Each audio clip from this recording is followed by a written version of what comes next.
Boa tarde a todos, paz do Senhor.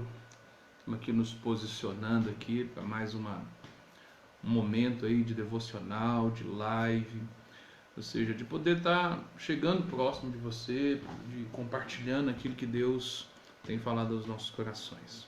Nós vamos para o nosso segundo dia e tem sido assim um tempo muito especial, onde nós temos o privilégio de pegar a palavra de Deus, de aprofundar na palavra de Deus, de ler Atos capítulo 2, foi a leitura de hoje, né? Antes da gente compartilhar a palavra, nós vamos fazer um vídeo assim, um tanto quanto mais rápido do que foi o de ontem, até para facilitar para você poder assistir, se você for assistir ao vivo, né? Ou então for assistir mais tarde, como diz, fica melhor, né? Então o que vai acontecer? Eu tenho recebido aqui alguns irmãos com alguma dificuldade de acesso aos devocionais no aplicativo. Na verdade, no aplicativo não tem problema algum, está funcionando redondinho, mas para quem acessa por meio da plataforma PWP, ou seja, que é os links, algumas versões do Google Chrome está sendo necessário fazer alguns ajustes. Então, isso está sendo resolvido e em breve nós vamos ter isso funcionando redondinho também. Mas o que acontece? Para quem acessa o aplicativo pelo computador ou pelo aplicativo mesmo da igreja no celular, você não está tendo problema nenhum, você está conseguindo ler, está conseguindo ouvir perfeitamente. E nós criamos essa ferramenta do grupo do WhatsApp, né? do grupo do Facebook, que é uma novidade, né? Que a gente está se organizando, fazendo a primeira vez, são os primeiros testes, né? A gente vai errar e acertar nesse processo aqui. Mas o que é importante? Nós podemos ter essa interação juntos, né? A gente juntos podermos compartilhar a palavra, receber, e eu gostaria que você pudesse interagir conosco, né? Se Deus falou com você, você pudesse compartilhar também aqui no grupo e a gente pudesse interagir. Para os irmãos que não usam o Facebook, o que nós estamos fazendo? Na sequência, quando termina a live, eu baixo ela e eu publico ela também no Instagram. Para quê? Perdão, esquece, Instagram não. Eu publico ela também no YouTube, para que mais pessoas possam ter acesso, ou seja, inclusive quem não tem Facebook possa ter acesso através do Instagram. Mas isso demora um tempinho, então, ou seja, ontem eu gravei à noite, eu consegui publicar, já estava tarde, então é bem provável que a maioria dos irmãos não tenham tido acesso a esse vídeo dentro do dia. Então hoje eu estou gravando mais cedo e meu alvo, na verdade, amanhã é gravar mais cedo ainda, para que possa a gente ter mais tempo aí com o vídeo publicado, tanto no Facebook quanto no YouTube. Talvez a pergunta que vem à mente é o seguinte: por que não faz direto no YouTube, que já facilita para todo mundo? O YouTube mudou uma ferramenta deles e o que acontece? Para que a gente possa fazer o ao vivo, como nós estamos fazendo aqui, usando o celular e tudo, é necessário que nós tenhamos 1000 inscritos no canal. E nós temos atualmente 224. Então, ou seja, se nós já tivéssemos ultrapassado essa barreira dos 1000 inscritos lá no canal, nós estaríamos fazendo a live no YouTube e tendo uma abrangência muito maior. Mas a gente vai trabalhando com a ferramenta que a gente tem. E é lógico que você pode nos ajudar nisso, a gente conseguir chegar nesse nível para poder estar transmitindo direto lá. Mas por enquanto, nós vamos fazendo aqui pelo Facebook e vamos glorificando o Senhor por isso. Vai ser uma bênção no nosso tempo aqui nessa tarde. Amém? Deus possa continuar te abençoando. O texto que nós vamos compartilhar hoje, né, o nosso segundo dia do jejum, são 21 dias aprendendo com os apóstolos. Na noite de ontem, nós tivemos um momento muito especial ali no prédio da igreja. Importante também dizer para você que a nossa oração no prédio, ela vai acontecer de segunda a sexta-feira, a partir das 22 horas. No horário de 22 às 23 horas nós estaremos orando. Ontem foi o primeiro dia, foi as primícias, foi muito especial, Deus falou com a gente poderosamente. E hoje eu quero aí te convidar um pouquinho mais cedo, né, porque você está se organizando, né? Tá frio? Tá frio sim, mas a glória de Deus nos aqueceu ali naquele lugar, foi uma experiência maravilhosa. Eu conto com você somando conosco no dia de hoje. Atos dos Apóstolos, capítulo 2, é o que nós lemos hoje. Eu não vou ler o texto, porque eu acredito que você tenha lido. Eu quero destacar alguns versículos que me chamaram a atenção, que de fato, ou seja, falaram ao meu coração de uma forma mais especial. Esse texto nós poderíamos produzir aqui algumas dezenas de devocionais, de tão precioso que é. Mas eu deixei separado aqui os versos de número 1 a 4, que diz assim: quando chegou a festa de Pentecostes, todos estavam juntos, num só lugar. Inesperadamente, um som parecido como de um vento ganhou força e ninguém sabia de onde vinha. Todo lugar foi tomado por aquele som. Em seguida, como um fogo que irrompe, o Espírito Santo se espalhou por eles e começaram a falar em diferentes línguas à medida que o Espírito agia. Atos dos Apóstolos, capítulo 2, do verso 1 ao verso 4. Sem dúvida alguma, quando nós olhamos para esse texto, fica claro, ele é um dos eventos mais espetaculares da Bíblia. A narrativa desse texto, aqui na versão A Mensagem, ou na versão que você utiliza aí, a NVI, ou a Revista Atualizada, nós vemos que foi algo assim extraordinário, que aconteceu na vida dos discípulos e produziu marcas profundas em cada um deles. Acontece também, ou seja, que o dia de Pentecostes, ou seja, a descida do Espírito Santo, coincide exatamente com a festa de Pentecostes, que é uma festa que já vinha da tradição judaica, né? Uma festa hoje judaico-cristã, que é marcada pelo o dia da descida do Espírito Santo e tal, mas essa festa tinha tudo a ver com a festa das semanas, com outras festas também que eram do calendário judaico, que depois ficou conhecido como festa de Pentecostes mesmo, mas que tem algumas particularidades. Essa festa acontecia 50 dias após a Páscoa. Ontem nós vimos que o Senhor Jesus Cristo, depois de morto e ressuscitado, por 40 dias ele se encontrou face a face com os discípulos. Então o que acontece? Nesse período, ou seja, de 50 dias, de 40 dias ele se encontrou e ele fez uma promessa: olha, vocês devem ficar juntos e logo isso vai acontecer logo, ou seja, esperem. A promessa de Deus para eles foi essa, eu anotei aqui, está escrito assim, ó: esperem pelo que o Pai prometeu, a promessa que vocês ouviram de mim. João batizou com água, mas vocês serão batizados com o Espírito Santo. Essa foi a promessa que havia sido feita, ou seja, essa orientação ela foi feita durante esses 40 dias. E o Senhor é assunto aos céus, ou seja, acontece a ascensão do nosso Senhor Jesus Cristo, ele é levantado aos céus, e agora o que acontece? Os discípulos estão nessa expectativa, eles voltam para o cenáculo, se reúnem lá e eles ficam. E nós vemos aí que por volta do 7º ou 10º dia, não dá para saber aproximadamente certinho, né? Porque a contagem de dias é um pouquinho diferente da nossa, mas aproximadamente 7 dias depois disso, o que aconteceu? Inesperadamente, o Espírito Santo veio sobre eles. A promessa não apenas se cumpriu, mas aconteceu poucos dias depois. Veja como que a palavra de Deus é maravilhosa, como que, de fato, o que a Bíblia diz que aquele que prometeu é fiel para cumprir, se aplica à palavra de Deus e nós podemos crer nesta realidade. Eu vou lendo aqui o meu devocional que eu escrevi hoje à tarde para compartilhar com vocês. De fato, ou seja, aconteceu exatamente como o Senhor havia dito.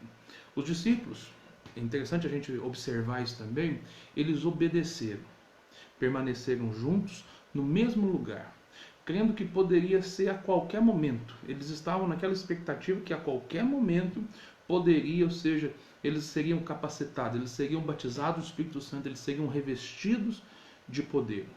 E o interessante é que mesmo eles esperando que isso acontecesse a qualquer momento, o texto diz que inesperadamente aconteceu. Ou seja, talvez aquela expectativa que você nutre, deve acontecer daqui a um mês, deve acontecer daqui a tanto tempo, deve acontecer quando isso, mas antes que, assim, entre uma situação e outra, aconteceu.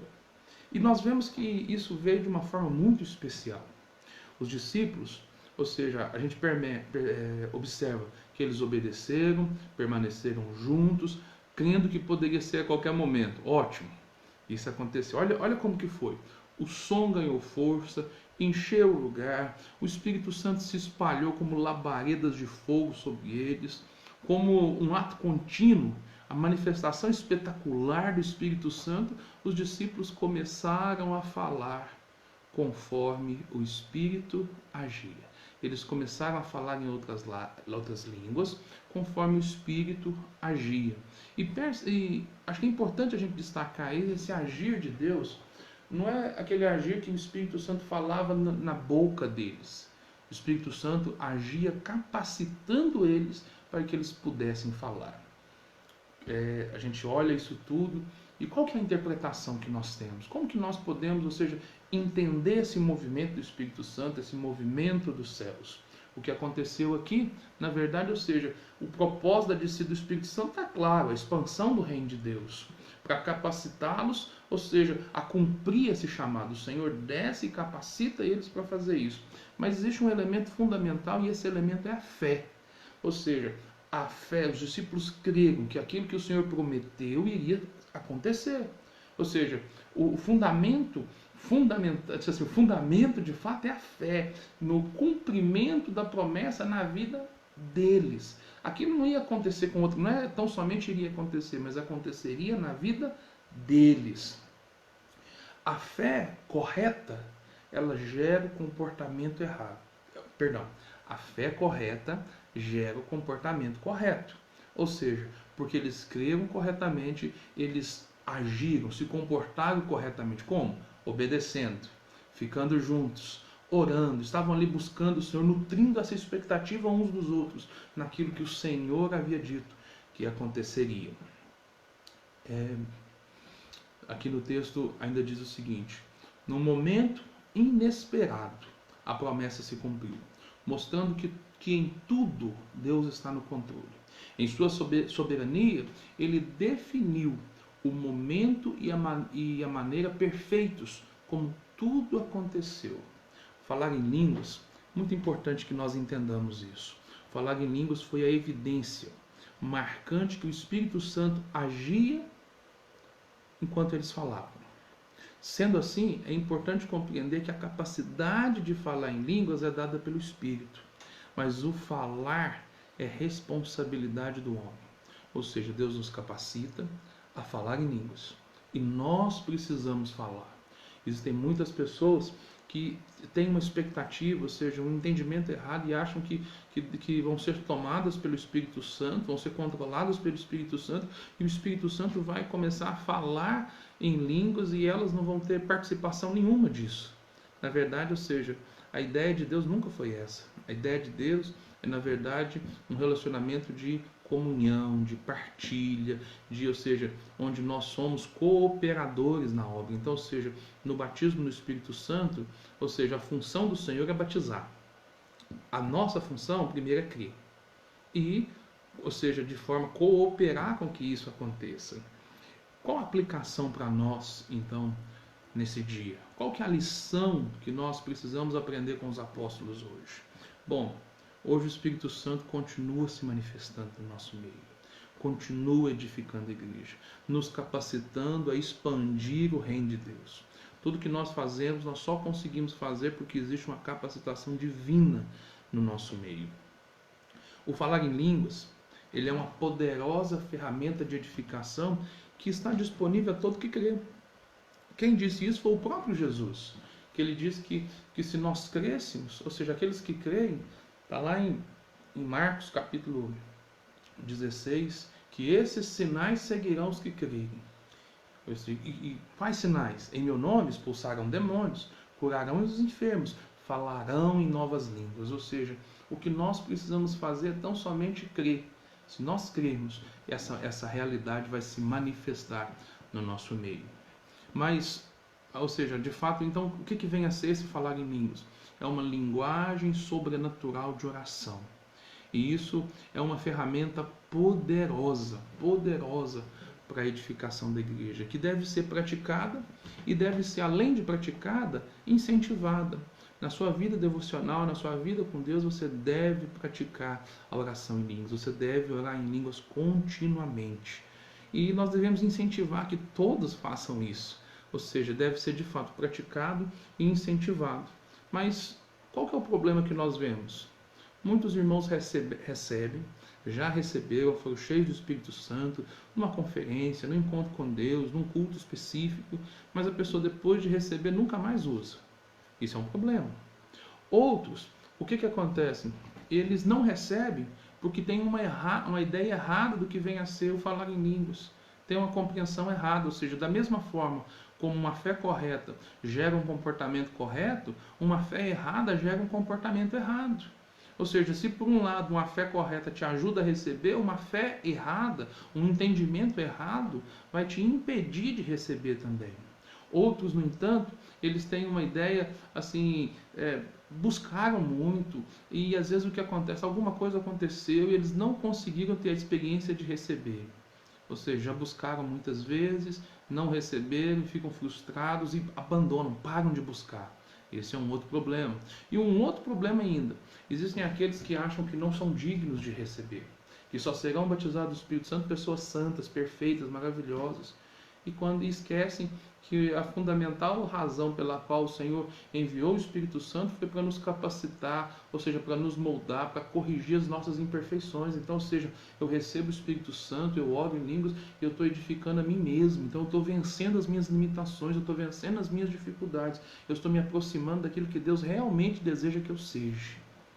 Agora, é importante que a gente entenda que em todos esses casos, o engano do inimigo tem impedido as pessoas de avançar em direção ao propósito de Deus. É como se houvesse um ponto limitador. Ou seja, você não vai desfrutar de tudo, tão somente porque falta essa ferramenta tão importante. E, na verdade, Deus quer que você receba, Deus quer se manifestar na sua vida, te capacitar a fazer isso. Você tão somente precisa crer. Os fundamentos para a gente receber o batismo do Espírito Santo são simples. Ou seja, primeiro você precisa crer na promessa do batismo do Espírito Santo. Você precisa crer e entender essa palavra, mas você precisa desejar receber. Não adianta você acreditar, mas você não desejar. Agora, e o terceiro fundamento é aquilo que deseja, ele tem que buscar. É preciso buscar o batismo com o Espírito Santo. Olha, você deve orar por isso, você deve adorar, ou seja, participar de momentos de oração. Este jejum é para você. É para você que ainda não recebeu, poder receber. Por quê? Porque nós estamos visitando o texto sagrado. Esse texto que é vivo, que é palavra de Deus para nós e pode mudar a realidade da sua vida. Então o que acontece? É momento de você se unir com seus irmãos, com a igreja e de fato que juntos nós podemos orar. Olha, eu creio que muitos serão batizados no Espírito Santo nesses 21 dias. Nós vamos, de fato, desfrutar dessa realidade, aprender essa lição com os discípulos. Quando nós agimos em fé, em obediência à palavra de Deus, o resultado, ou seja, quando nós fazemos isso, perseveramos diante das dificuldades, porque às vezes você crê, mas você começa a acreditar, dá os primeiros passos, mas vem a dificuldade, vem a adversidade e você desiste. Não, nós não somos daqueles que retrocedem, nós somos daqueles que avançam, então você deve perseverar diante das adversidades. Olha, quando nós fazemos isso, nós somos atendidos no nosso clamor e recebemos a capacidade de orar em línguas. Olha, eu posso dizer para você que comigo aconteceu num momento talvez que eu nem esperava. Eu tinha 13 anos, num retiro de carnaval, em que a gente estava assistindo uma palestra lá e eu, muito novo, não estava entendendo nada do que estava acontecendo. Tiraram a gente do meio dos jovens para parar de atrapalhar e levaram a gente para uma sala. Ministrar a palavra e aí fomos adorar o Senhor. Ministrar o batismo com o Espírito Santo. E sabe o que aconteceu? Inesperadamente, 13, 14 jovens foram cheios do Espírito Santo. Naquela sala, ali no CETEP, em Divinópolis. E olha, isso marcou a minha vida e até hoje é uma das coisas principais na minha vida. Então eu oro para que você possa ter essa experiência também. A nossa oração hoje, de fato, eu escrevi aqui, nós vamos clamar ao Senhor em relação a isso, para que o Senhor possa ministrar na sua vida. Nós oramos neste momento. Pai, em nome de Jesus, traz revelação para a tua igreja. Nós cremos, ó Deus, na capacitação do Espírito Santo para edificar a igreja. Nós oramos, ó Deus, por batismos no Espírito Santo. Senhor, faz de novo. Faz como o Senhor fez em Atos dos Apóstolos. Faz como o Senhor tem feito ao longo da história. Faz como o Senhor fez naquela manhã ali no CETEP, naquele carnaval. O Pai, quando eu tinha 13 anos, o Senhor nos visitou ali e batizou aqueles adolescentes com o Espírito Santo, dos quais eu sou parte disso, Senhor. Faz de novo nos nossos dias. Que nós oramos, ó Deus, para que essa seja a experiência dos teus filhos, de cada membro da igreja, Pai. Em nome de Jesus, nós queremos ser cheios do Espírito Santo. Essa é a nossa oração, é o nosso desejo. Que você possa ser abençoado através desse vídeo. Nós estamos aprendendo a lidar com isso. É evidente que alguma coisa não vai sair, talvez da forma mais perfeita, mas que o Espírito dessa palavra possa tocar o seu coração, mudar a sua vida e que você tenha novas experiências com Deus. Eu quero reforçar o convite para hoje, às 22 horas. Nós estarmos ali no prédio da igreja, na rua Clarete Pedrosa, você sabe onde que é, né? Às 22 horas. Nós estaremos ali até às 11 horas, orando o Senhor, buscando o Senhor. É um tempo de nos dedicarmos a eles. Amém? Deus o abençoe. Uma semana de vitória. E amanhã, eu acredito que talvez um pouco mais cedo, nós estaremos aqui. Deus abençoe.